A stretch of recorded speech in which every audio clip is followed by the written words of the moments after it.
ప్రియమైన సహోదరి సహోదరులారా, ప్రభు అయిన యేసుక్రీస్తు నామములో మీ అందరికీ శుభాలు, వందనాలు తెలియజేస్తున్నాను. మీరు వింటున్నటువంటి ఈ యొక్క ర్యాప్సోడీ ఆఫ్ రియాలిటీ చాలా ఆధ్యాత్మికమైన పుస్తకం. అయితే ఈ పుస్తకం ద్వారా మీరు మీ కుటుంబాలు ఆధ్యాత్మికంగా దీవించబడుతుంటే మీరు మాకు తెలియచేయండి. మేము దాన్ని బట్టి ప్రభువుకు కృతజ్ఞతలు తెలియజేస్తున్నాం. అయితే మనం ఇవాళటి ర్యాప్సోడీ ఆఫ్ రియాలిటీస్ని మనం కలిసి ధ్యానించుకుందాం. ఇవాళటి అంశం వచ్చి సున్నతి అనేది హృదయానికి సంబంధించినది. రోమీలకు 2:29లో బయటకు కనిపించే విషయాల వల్ల కాదు, హృదయములో దేవునికి చెందిన వాడే నిజమైన యూదుడు. నిజమైన సున్నతి శరీరానికి సంబంధించినది కాదు, అది హృదయములో పరిశుద్ధాత్మ చేసే పని. మిమ్మల్ని దేవుడు ఎలా గుర్తిస్తాడో మీకు తెలుసా? అలాగే ఆయన మిమ్మల్ని ఎలా చూస్తాడో అది మీకు తెలుసా? అది మీ బాహ్య రూపం వల్ల కాదు, కుటుంబ నేపథ్యం, సాంప్రదాయం లేదా మతపరమైనటువంటి గుర్తులపై ఆధారపడి దేవుడు మిమ్మల్ని చూడడు. ఆయన మీ హృదయంలో జరిగినటువంటి మార్పును చూస్తాడు. పాత నిబంధనలో మనం చూస్తే సున్నతి శరీరంపై చేసే ఒక గుర్తుగా ఉంటుంది, కానీ కొత్త నిబంధనలో దేవుడు మన హృదయంలో అలాగే మన ఆత్మలో ఒక కొత్త మార్పును తీసుకొస్తాడు. అదే నిజమైన సున్నతి.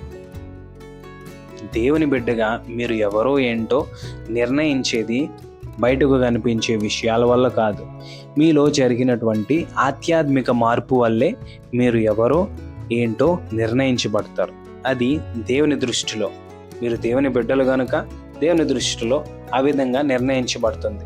చాలామంది జీవితంలో సమస్య ఏమిటంటే వారికి ఆశీర్వాదాలు లేకపోవడం అనేది కాదు, వారికి అనేకమైన ఆశీర్వాదాలు వారి జీవితంలో వారు అనుభవిస్తున్నప్పటికీ కూడా వాటి గురించి పూర్తి అవగాహన వారికి లేకపోవడం వల్లే వారు వారి జీవితంలో కొన్ని విషయాలను సమస్యగా చూస్తుంటారు.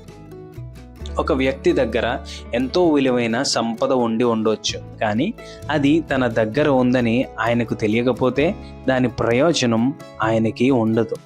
అదేవిధంగా దేవుడు మీకు ఇచ్చినటువంటి ఆత్మీయ ఆశీర్వాదాల గురించి మీకు అవగాహన అనేది లేకపోతే వాటి ఫలితాలను మీరు పూర్తిగా అనుభవించలేరు.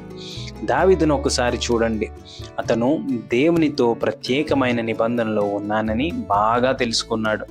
ఆ అవగాహన వల్లనే అతడు గొలియాతు అనే రాక్షసుడిని చూసినా కూడా భయపడలేదు, ధైర్యంగా ఎదుర్కొని విజయాన్ని సాధించాడు. అదే సమయంలో సౌలు రాజుకు కూడా అదే నిబంధన ఉంది, కానీ అతను ఆ విషయాన్ని తన హృదయంలో బలంగా గ్రహించలేదు.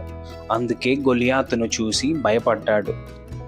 దావీదుకు సౌలుకు మధ్య తేడా దేవుడు ఇచ్చినటువంటి ఆశీర్వాదంలో కాదు, వాటిని వారు గుర్తించిన దాన్ని బట్టి వారి అవగాహనలో ఉంది. ఇదే విషయం ఈరోజు మనకు వర్తిస్తుంది. మీరు హృదయంలో సున్నతి పొందినవారు.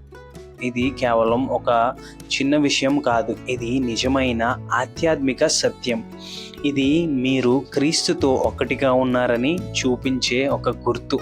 అలాగే అబ్రహాముకు దేవుడు ఇచ్చిన వాగ్దానములలో మీరు కూడా భాగ్యస్వాములని తెలియజేస్తుంది. బైబిల్ మనకు చెబుతుంది, మీరు క్రీస్తుకు చెందిన వారైతే మీరు అబ్రహాము సంతానము మరియు వాగ్దానం ప్రకారము వారసులు. ఇది గలతీలకు 3:29లో ఉంటుంది. ఈ సత్యము మీ హృదయంలో బలముగా స్థిరపడాలి. మీ జీవితంలో మీరు చూసే ప్రతి విషయంలో ఈ విషయం మీకు ఒక గొప్ప దృక్పథంగా ఉండాలి. అంటే మీకు మోస్ట్ ఇంపార్టెంట్ థింగ్గా ఉండాలి. దేవుని ఆత్మ, దేవుని జీవం మీలో ఉంది. అది ఎప్పటికీ నశించినది, అది ఓడిపోనిది, అది దేవుని సొంత జీవం, దేవుని సొంత ఆత్మ, అంటే పరిశుద్ధాత్మ. అది మనలో ఉంది, ఎప్పటికీ నశించదు కదా. ఈ విషయం మీకు స్పష్టంగా తెలియకపోతే దేవుడు మీకు ఇచ్చిన గొప్ప అవకాశాల కంటే తక్కువ స్థాయిలో జీవించే ప్రమాదం మీకుంది. మీలో ఎంతో సామర్థ్యం ఉన్నప్పటికీ కూడా దానిని పూర్తిగా ఉపయోగించుకోకపోవచ్చు. మీరు దేవుణ్ణి ప్రేమించే వ్యక్తిగా ఉండవచ్చు, కానీ మీ జీవితంలో దేవుని శక్తి మీకు కనిపించకుండా, మీకు తెలియకుండా ఉండొచ్చు. అయితే ఈ సత్యం మీ హృదయంలో బలముగా స్థిరపడినప్పుడు అన్నీ మారిపోతాయి. అయితే దేవుడు మిమ్మల్ని ఏ విధంగా చూస్తున్నాడో ఆ విధంగా చూడడం ప్రారంభిస్తారు. మీ ఆలోచనలు మారుతాయి. మీ మాటలకు ధైర్యము మరియు అధికారం వస్తాయి. మీ జీవితంలో మంచి ఫలితాలు కనిపించడం ప్రారంభమవుతాయి. సమస్యలను చూసి భయపడరు, దేవుని శక్తితో వాటిని ఎదుర్కొంటారు. ఆత్మలో సున్నతి పొందిన దేవుని బిడ్డగా జీవించడం అంటే ఇదే. అయితే ప్రియమైన సహోదరులారా, మీరు ఈ వాక్యాన్ని విన్నారు కదా. నాకు తెలుసు మీరు ఈ వాక్యాన్ని సరిగ్గా గ్రహించగలుగుతారని. మీ జీవితంలో ఒక గొప్ప స్థాయికి, ఆధ్యాత్మిక జీవితంలో ఇంకా గొప్ప స్థాయికి మీరు వెళ్తారని, దాని ద్వారా ప్రతి విషయాన్ని పరిశీలించి ఆత్మ ద్వారా మీరు తెలుసుకుంటారని నేను విశ్వసిస్తున్నాను, నేను నమ్ముతున్నాను. అందును బట్టి ప్రభువుకు మహిమ కలుగునుగాక. ఆమేన్, హల్లెలూయా. అయితే నాతో కలిసి ఒక ఒప్పుకోలు ప్రార్థన చేయండి. ప్రియమైన తండ్రి, క్రీస్తులో నాకు ఇచ్చిన కొత్త జీవితం కొరకు నీకు కృతజ్ఞతలు. నేను హృదయములో మరియు ఆత్మలో మార్పు పొందిన నీ బిడ్డనని నమ్ముతున్నాను. నీ జీవం నాలో పనిచేస్తుంది. నీ ఆశీర్వాదాలు మరియు వాగ్దానాల గురించి నాకు మరింత అవగాహన ఇచ్చావు. నా ఆలోచనలు, మాటలు మరియు జీవితం నా నిజమైన గుర్తింపుకు అనుగుణంగా ఉండేలా సహాయం చేయండి.